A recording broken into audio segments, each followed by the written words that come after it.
का टॉपिक है क्रोध में ईश्वरीय शक्ति का प्रयोग। क्योंकि आज हम मानव बहुत सरल तरीके से कहते हैं कि कोई भी कार्य करना होता है क्रोध जरूरी है, भले हम बिजनेस में देखें, मार्केटिंग में देखें या बहुत सारी चीजों में देखें। लेकिन आप सोचिए, आप तो किसी एक जगह जो चला रहे हो, एक बिजनेस को चला रहे हो, भगवान पूरी दुनिया को चला रहा है, क्या उसको कभी क्रोध आता है? नहीं, क्योंकि उसने कभी क्रोध वृत्ति देखी ही नहीं। हमेशा हम भगवान को कहते हैं प्यार का सागर है, स्नेह का सागर, कभी उसे क्रोध का सागर नहीं कहते। लेकिन आज क्रोध का सागर इंसान ही क्यों बनता जा रहा है? क्योंकि इंसान के जो आसपास का वातावरण है वो क्रोध वाला है। इसीलिए ईश्वरीय शक्ति जो है वो आपको क्रोध से मुक्त बना सकती है। क्योंकि एक क्रोध है जो माँ और बच्चे के बीच होता है। जैसे माँ सुबह बच्चे को स्कूल के लिए उठाती है, अब बच्चा चिड़चिड़ा इतना होता है कि कई बार वो गाली गलौज भी कर देता है और माता पिता को अपशब्द भी यूज कर देता है। लेकिन माता पिता बड़े प्यार से उस शब्द को सुन करके चले जाते हैं। 2 मिनट के बाद फिर आकर के आपको बड़े प्यार से जगाएंगे या गुस्से से भी जगाएंगे, क्योंकि उन्हें पता है कि अगर हम थोड़ी सी आंख उनको दिखाएंगे तो शायद ये अलर्ट हो जाए और जीवन के महत्व को समझ जाएं। लेकिन हम नहीं समझ पाते तो कई बार माता पिता इतनी लाचारी हालत में आ जाते हैं कि वो कहना सुनना सब भूल जाते हैं। और कई बार माता पिता के अंदर ऐसी चोटें लग जाती हैं जो शायद कभी भरना भी मुश्किल हो जाए। इसीलिए माता पिता का पहला बोल ही सोचे ये गुरु का वरदानी बोल है, क्योंकि माता पिता कभी आपके बारे में बुरा नहीं सोचेंगे। जो सोचेंगे वो आपके हित के लिए ही सोचेंगे।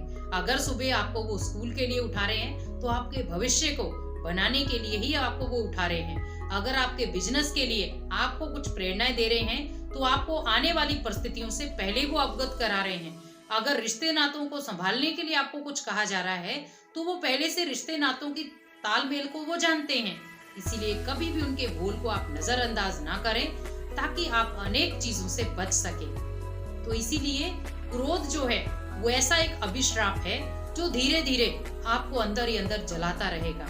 क्योंकि अंदर ही अंदर जब हम जलते रहते हैं तो बहुत सारी बीमारियां आ जाती हैं। तभी कहते हैं खुशी जैसी खुराक नहीं, गम जैसा कोई रोग नहीं।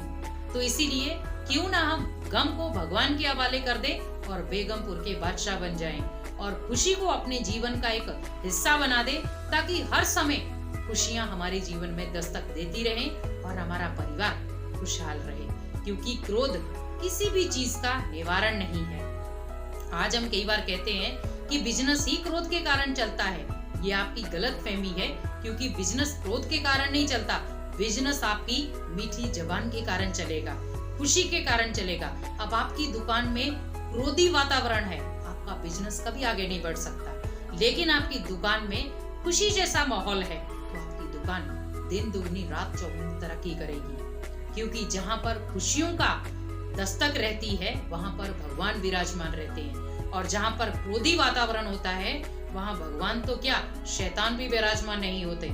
इसीलिए सोचिए कि हमें अपने जीवन में क्रोध को एक ऐसी जगह रखना है जहाँ पर ओनली मुझे अगर किसी को समझाना है तो ओनली आंखें दिखानी पड़े, लेकिन अंदर से क्रोध नहीं करना है। क्योंकि अब भगवान ये नहीं कहता कि आप क्रोध ना करें, लेकिन क्रोध के स्वरूप को बदल दें। आपको क्रोध करना है, आप दिखावा मात्र करें, मीन्स दूसरे को समझाने लायक, जैसे माँ वो बच्चे का उदाहरण है। लेकिन आप वो क्रोध करते जिसके कारण किसी को मारने में भी देरी नहीं करते, वो क्रोध आपके जीवन के लिए घातक सिद्ध हो सकता है। इसीलिए आप क्रोध को छोड़कर ईश्वरीय शक्ति को अपने जीवन का हिस्सा बनाएं और अपने बिजनेस को और अपनी मानसिकता को पावरफुल बनाएं। और उसी के कारण पावरफुल होने के साथ हम कई चीजों को सीख सकते हैं और अनेक आत्माओं को सिखाने की कोशिश भी कर सकते हैं।